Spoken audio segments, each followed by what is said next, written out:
Hey there, welcome back. An annual concert benefiting the Augusta Jewish Museum is headed to the Maxwell Theater on February 2nd.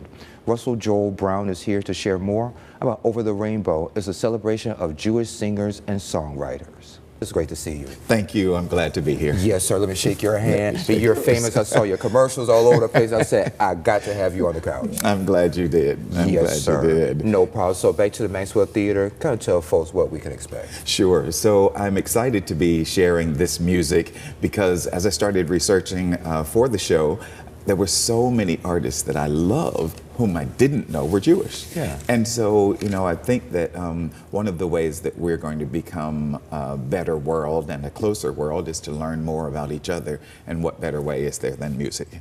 So I'll be singing certainly Barbra Streisand and Rodgers and Hammerstein, Stephen Sondheim, of course, those Sammy Davis Jr. Sammy Davis Jr. for sure. Yeah.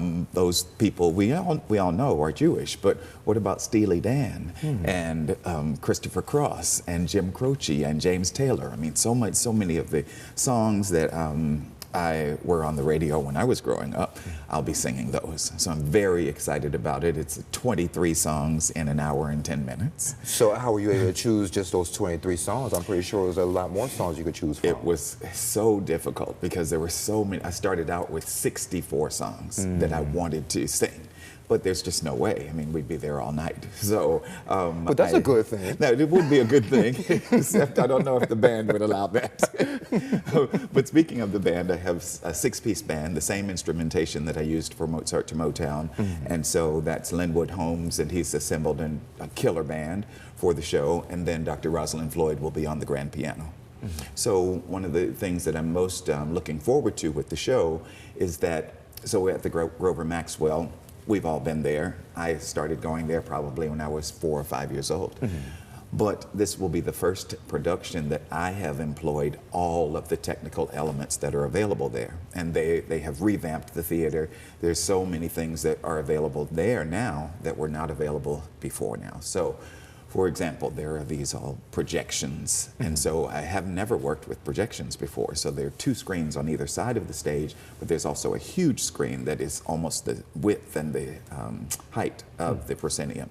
So I'm going to utilize all of those. Every time the song changes, we'll have something different visually on either side of the stage. And then I've had some original videos created for the music, and those will play on the big screen. So, how can tickets be purchased? Sure, they're available at AugustaJewishMuseum.org. Okay. They're also available on the Maxwell website. So if you go to Augusta University to the Maxwell website, you'll be able to put that up on the screen, I'm sure, that actual address.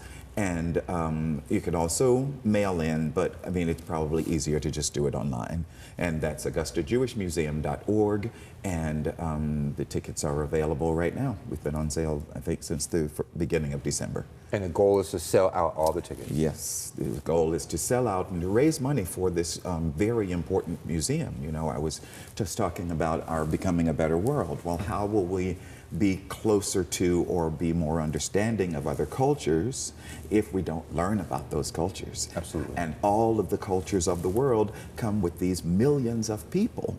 And so those millions of people make up the world. And so as I learned so much more about the music of the Jewish people and these composers, where my life and those composers kept intersecting, high school, college, since college, I mean, you know, I learned a lot more about that culture, and I would love for people to come and enjoy the music, but also to support this museum that is so much a part of Jewish life in Augusta.